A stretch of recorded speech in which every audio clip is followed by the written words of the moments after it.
Biomacromolecules. Here is the molecular weight more than 1000 Dalton units. We can consider as a biomacromolecules. In this, proteins, polysaccharides, nucleic acids will be undercomes the biomacromolecules because they have a molecular weight is 1000 Dalton units. So here, these are obtained while you are filtrating, available in the acid insoluble fraction. Acid insoluble fraction, it includes the macromolecules from the cytoplasm and all cell organelles. What are that? Proteins and polysaccharides and nucleic acids. Proteins, polysaccharides and nucleic acid under comes the bio macromolecules, right? So here lipids, these have a special property. Lipid is not strictly as a macromolecule. The molecular weight is not exceed 800 Dalton units. But even though why we consider as a lipid as a macromolecule means this it comes under the acid insoluble fraction. Okay, because many lipids are arranged into a structures like cell membranes. You know that all cell membranes, plasma membrane is made up of the phospholipid bilayer. So here these will be found in that experiment in the first in the starting what we conduct in that it is present in the particular insoluble pool, right? When a tissue is grinded, cell membranes are broken, right? Obviously, they're broken and form a water insoluble vesicles. These cannot be filtered along the acidic fraction. These will be obtained as retentant, okay, not filtrate. That's why lipids are not strictly macromolecules. If you see that molecular weight is less, but where they obtained the place which is the retentant, that's why these are not strictly macromolecules, right? See here, average composition of the cell. Generally cell have a water percentage 70 to 90 percentage in the cell. Cytoplasm is there no major component. Proteins are the 10 to 15 percentage. Carbohydrates are the 3 percentage, right? And nucleic acids are the 5 to 7 percentage. And ions will be as a 1 percentage. These are the general water, protein, carbohydrates, nucleic acid, which are present in the cell, right? Cell component. So here, first proteins. We know that proteins are the heteropolymer of amino acids, right? Actually, amino acid is the structural unit of the protein. These are the polypeptides. Have a polypeptide chain will be there. These linear chains of amino acids linked by the peptide bond, right? What bond is there? Peptide bond. Polypeptide chains. These chains, linear chains, link with the amino acid to amino acid have a peptide bond, right? Peptide bond is formed when carboxyl group one amino acid reacts with the NH2 amino group, right? COH group of one amino acid react with the other NH2. Okay, it's the next amino acid by the releasing the molecule of water. This is a dehydration.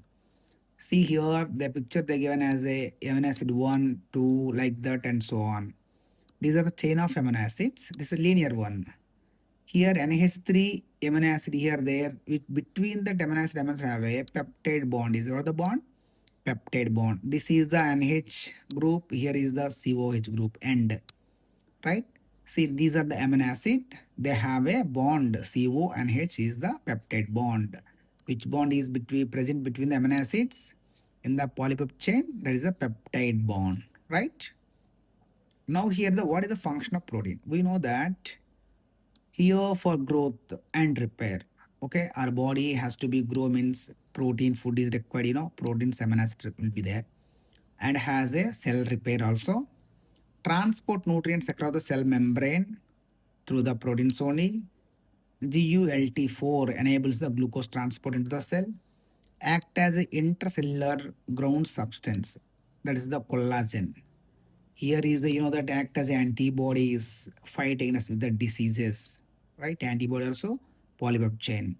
Act as a receptors of smell and taste, hormones, all are the receptors, right? Some hormones, insulin, and enzymes like a trypsin, and pigments like a hemoglobin. These are also proteins. See, they have given the first one, two, three.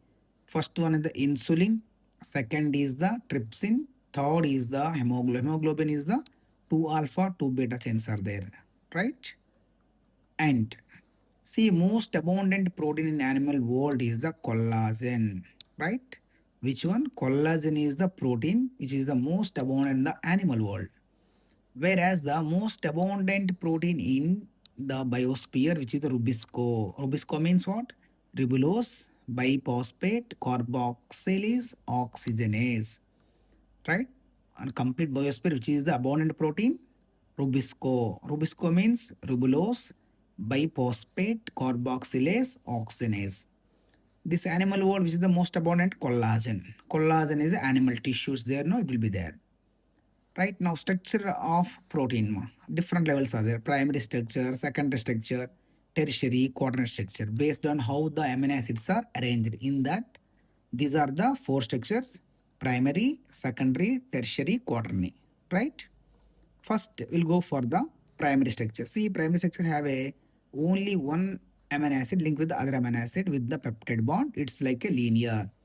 It describes the sequence of amino acids in a positional information in a protein.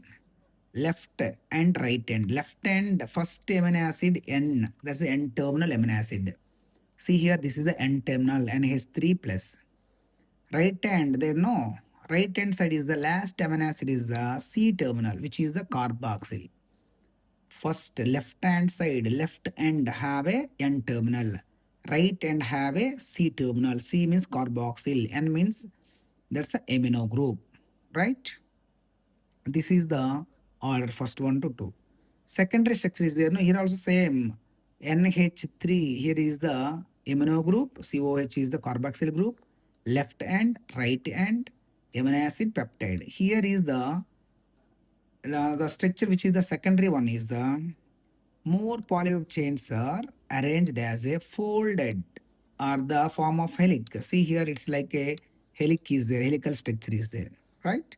It has only right-handed helical, right? It's a keratin and fibroin, silk fiber, fibroin.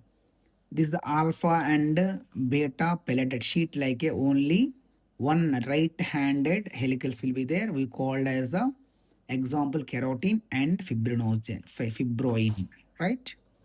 And moreover, the secondary structure, which is the typical typical stranded affair. Here is a keratin is there, and fibroin silk proteins look like this, right? Anti-parallel beta sheath will be there. Here is a secondary structure.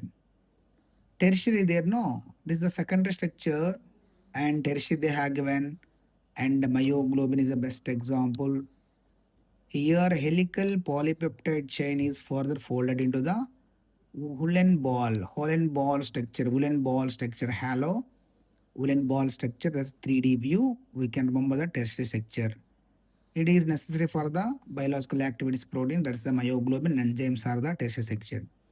Which are the quaternary best example, 2 alpha 2 beta hemoglobin. Okay, more than one polypeptide chain forms the tertiary structure, and each chain functions as a subunit of protein, right? Hemoglobin best example, quaternary structure. Tertiary for the what you call 3D structure of the woolen ball, like you have to remember myoglobin enzymes, right? And here is the keratin one, have to remember, right? Thank you so much.